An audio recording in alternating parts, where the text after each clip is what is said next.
Well, a senior member of the mosque was in the building at the time of the attack. Sorry, let's go straight to the Prime Minister, Jacinda Ardern, speaking now. On this evolving situation at 5 p.m. Till that time, he has given details of the situation at hand. Presently, the police do have one suspect in custody. However, there could be others involved. Also, there are multiple scenes involved in this incident as well, and police will be giving more details as they can as the situation unfolds. Whilst I cannot give any confirmation at this stage around fatalities and casualties, what I can say is that it is clear that this is one of New Zealand's darkest days. Clearly, what has happened here is an extraordinary and unprecedented act of violence. Many of those who will have been directly affected by this shooting may be migrants to New Zealand. They may even be refugees here. They have chosen to make New Zealand their home, and it is their home. They are us. The person who has perpetuated this violence against us is not. They have no place in New Zealand. There is no place in New Zealand for such acts of extreme and unprecedented violence, which it is clear this act was. For now, my thoughts, and I'm sure the thoughts of all New Zealanders, are with those who have been affected and also with their families. My thoughts also to those in Christchurch who are still dealing with an unfolding situation. The advice from police continues to be that people remain indoors. I acknowledge that may mean that some families are separated, but please continue to listen out for information as it comes to light that's been directly provided by the New Zealand Police with further information. But as I say, they please remain in lockdown. We are potentially still dealing with an evolving situation, and again, as I say, across multiple sites. Please be assured, though, the police are actively managing the situation. Christchurch Hospital is dedicated to treating those who are arriving at the hospital as we speak as well. As soon as I leave here, I will be returning directly on a King Air flight to Wellington. Agencies are already convening in Wellington. I will be looking to meet with them as soon as I land. It's my expectation that once I arrive and have been briefed, I intend to speak again publicly after that point. I'm happy to take questions. Prime Minister, what can you tell us about how, when and where the events unfolded? Look, it's only a matter of a few hours ago, of course, that I was advised of the situation and that it was an evolving situation. Again, public reporting took place not too long after events began unfolding. But as to the precise details, at this stage I'll wait until I have a bit more of precision from a briefing directly from the police when I arrive in Wellington.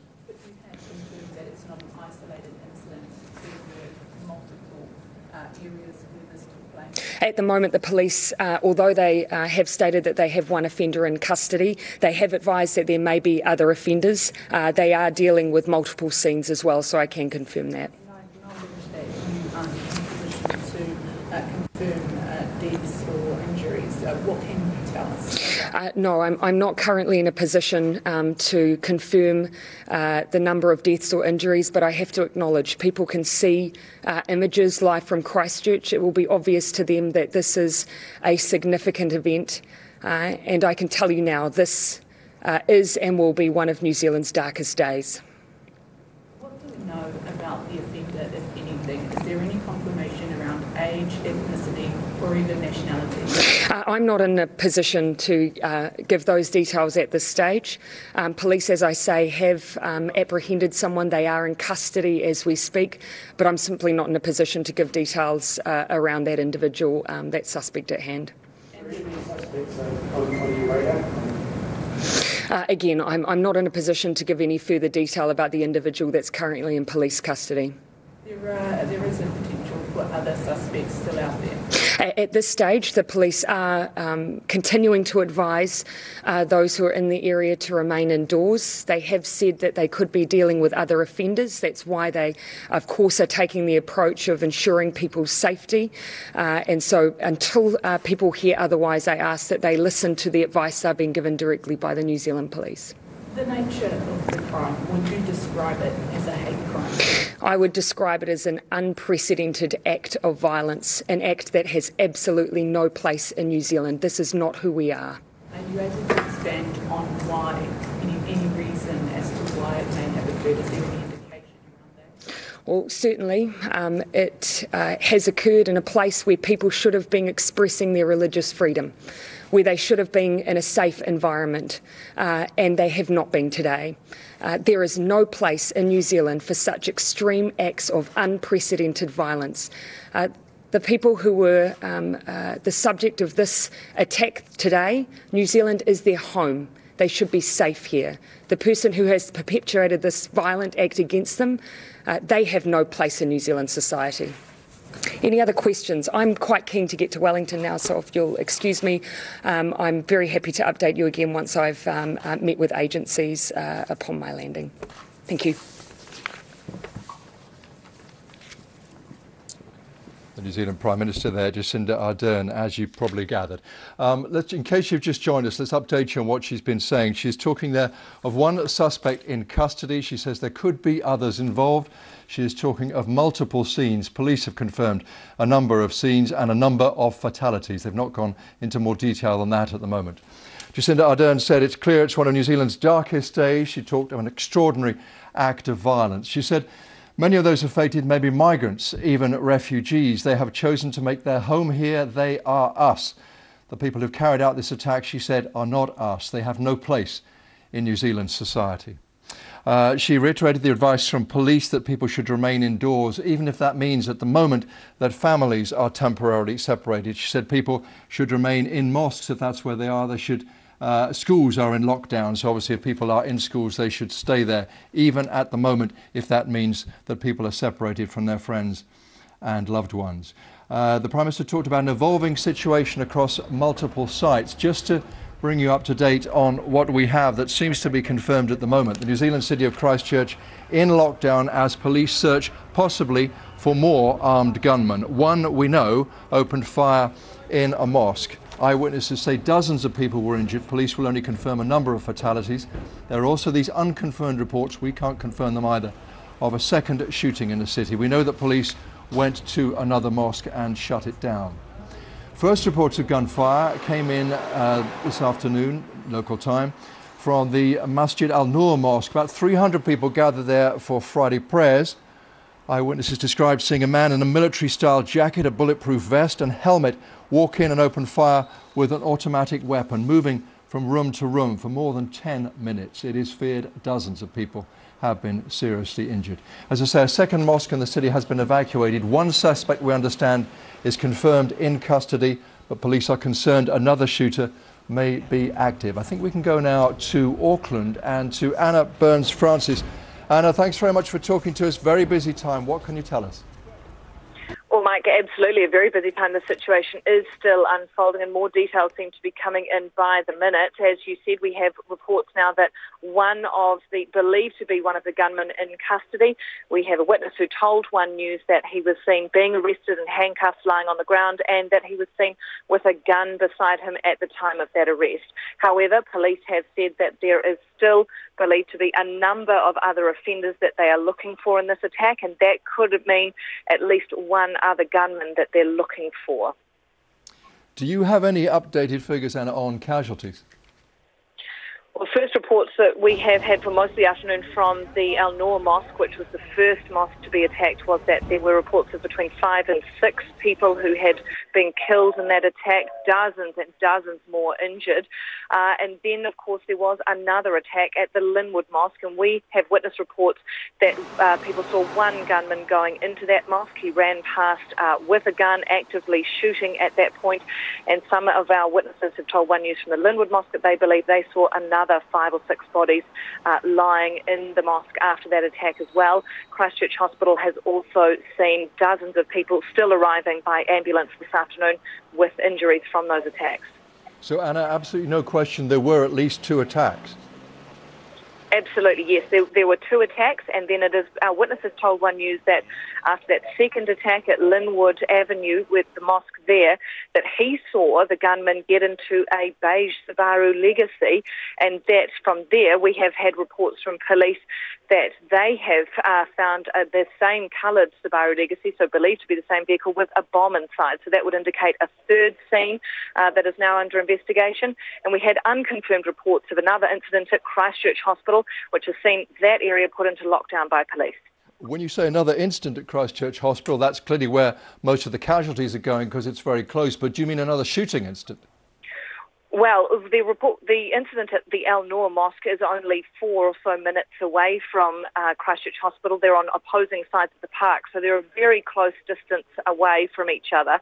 And we did have unconfirmed reports of some witnesses saying they heard shots at Christchurch Hospital. There are armed police at the hospital now. The area is in lockdown, and the hospital has activated its emergency crisis plan. Anna, what's your impression, you and your colleagues, about how well prepared the authorities in New Zealand were for an attack such as this? Well, certainly I think this has taken everybody by shock and surprise. New Zealand, I think your impression would be, and certainly our impression is as citizens living in this country, that this is nothing we ever would have imagined seeing. We've all looked on in horror when we've seen and heard of these attacks overseas, and this was just nothing we ever thought coming to New Zealand's shores.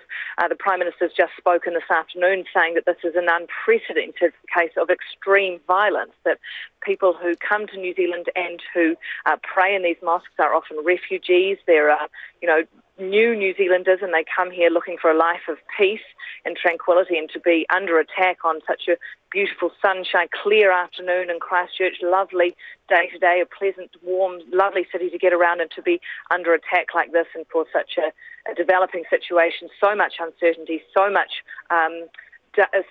scared people in the city, not not knowing what is happening and what's going on and where this is going. Very nerve-wracking for people in Christchurch and the wider country. Anna, for anyone who doesn't know the country well, can you tell us more about New Zealand's gun laws? Well, we have reasonably strict gun laws. We don't have a gun-carrying culture in New Zealand. You do need to be licensed to have particular types of guns. We don't sell semi-automatic weapons openly, as you see in other countries like the United States. Guns are used in rural areas for hunting, fishing, hunting and trapping, that sort of thing. But otherwise, you just wouldn't see, certainly there's no open carry. You just wouldn't see anybody with a gun around here. There is a video of this attack that has been released on the internet by, we believe, the gunman. It's awful. It is shocking footage, and I don't believe there would be anyone who would broadcast this or share this any further, but it does show that this is an incident that has taken quite a lot of planning and preparation to get around some fairly strict gun laws in this country.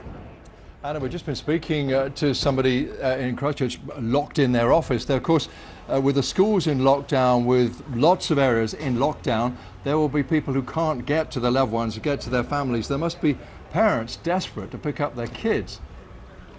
Well, this was a across-the-country climate change rally day where children across New Zealand declared that they would protest climate change today. So there were multiple public areas around the country where children were protesting and out rallying in public spaces. Christchurch itself is in lockdown. The Cathedral Square where that protest was being held has been cleared. Schools are still in lockdown. Public spaces such as the Art Gallery in Christchurch are still in lockdown. And the police have told us that they are now asking all mosques around New Zealand to shut their doors, to stay locked, and for people to stay away from visiting them until the situation's under control. And Anna, in your experience, would there have been armed squads of police ready to act at almost no notice? Well, we do have an armed defender squad in New Zealand. They are an armed tactical police squad, and we do see them responding to incidences where we have had one-off hostage incidences or firearm incidences in the past. But certainly they would have been trained for a response like this. In New Zealand's most recent history, there has never been an incident like this that they would have had to have practically responded to. We're a country of volcanoes and mountains and rivers and lakes. We have natural disasters and we have earthquakes, and certainly Christchurch has seen enough of that in recent memory. But certainly certainly nothing like this, and you can tell from the witnesses we've spoken to today that nobody was prepared for an incident such as this. And Anna, just to recap for people who are trying to catch up, can you help us with this? My understanding is at the moment police are talking about an evolving situation across multiple sites, police confirming a number of fatalities, one suspect in custody, but multiple scenes. There could be a number of others involved. We expect to see the death toll at this stage rise because we've had witness reports of at least 5 people killed in each of those mosques, and that we believe there may be other fatalities and around Christchurch Hospital that we are also not aware of or have been unable to confirm at this stage. And certainly the reports from the injured are in the dozens of people arriving at hospital from what we can see from ambulances pulling in and out of that hospital. Yes, it is certainly an unfolding situation. Police believe they've given us an indication that there is at least another offender out there, but a number of participants in this very organised, very calculated attack. Okay. Anna, thank you so much for that. Thank you.